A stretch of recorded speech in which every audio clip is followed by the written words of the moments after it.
Welcome back to My Life Deliberately.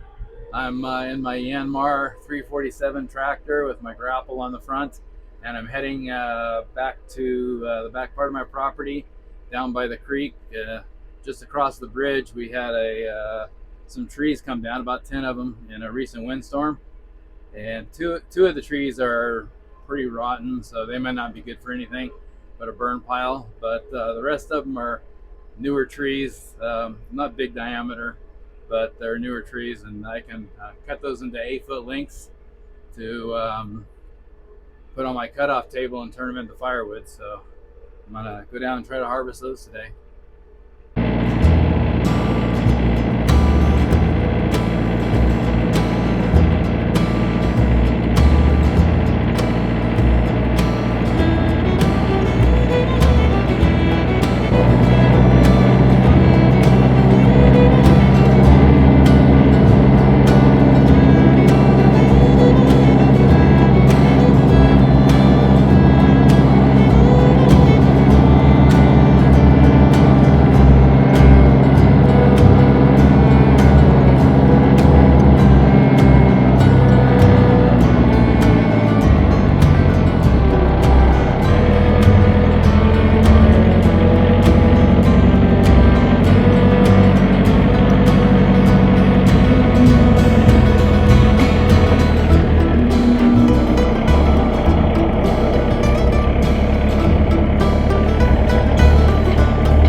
All right, well, it's the next day. I got interrupted yesterday by a thunderstorm that came through, so I had to pack everything up and get out. But I got this first area at least cleared so I can get through here.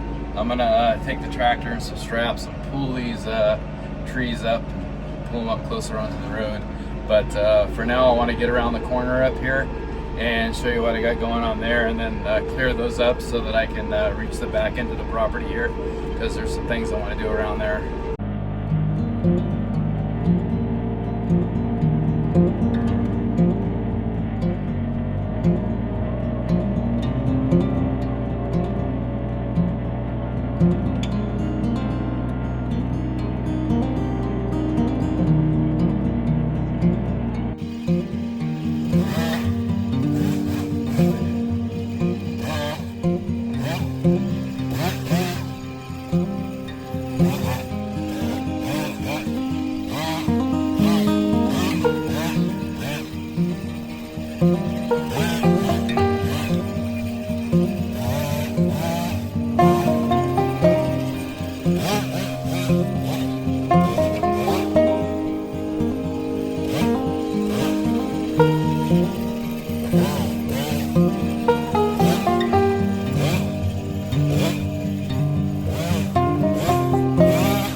So, as most of you know, I like to cut my logs into 8-foot lengths and put them on a cutoff table, and then cut them up into 16-inch rounds. On the table, it's just easier for me that way. I can use the tractor and the grapple to carry the logs around.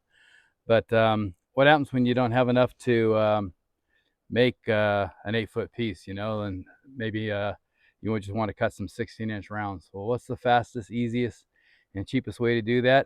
Well, I think the fastest, easiest, and cheapest way is to have so much experience that you can just eyeball it and cut it. But that takes a lot of years of experience, and I don't know about you, but I don't have that. So if you don't have that, what's the second best, fastest, cheapest way to do it? Well, I've seen people use like the magnetic stick that attaches to the bar, and to mark the log as they go down, then take it back off. I've seen people use, in fact, I have one actually, a Mongo. It uses a paint can and you roll it along the log and it marks every 16 inches. That's okay, except, you know, it uses up paint. So you got to keep buying paint. I've seen people hold a stick in their hand and just hold it up to the log and then eyeball it. But then you're trying to hold the saw and the stick at the same time. So what do? Well, what I do is I attach a zip tie to my saw. And so I attach a large zip tie to the handle. I measure from the bar to the 16 inches and I snip off the zip tie. And then when I need it, I can just come out there and just cut, right? And then when I don't need it, I can just rotate it right out of the way and it's up against the saw. No problem, doesn't get in the way. And when you need it, you just pull it back out again. So let me demonstrate that.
Super easy.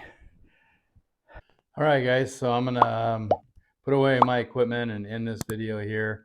The still have to pull the logs up off the heel there. So what I'll do is I'll take a strap and hook it to the log and then hook it to the grapple of the tractor and back the tractor up and pull those logs up and then cut them to 8-foot lengths. I find that to be a lot easier than trying to go down there and all the brush and everything and try and cut them to length. I still have to pull them up anyway, so might as well pull them up as one big piece, cut off 8-foot section, pull it up again, cut off an 8-foot section. So I'll be doing that because I got a lot of cleanup and a lot of logs down there to harvest. So what do you guys think about the tip with the zip tie? You know, you guys have a different way of doing it? Let me know in the comments, you know, what you think about this and what how you guys do yours. So anyway, appreciate you watching. Like and comment and share if you would.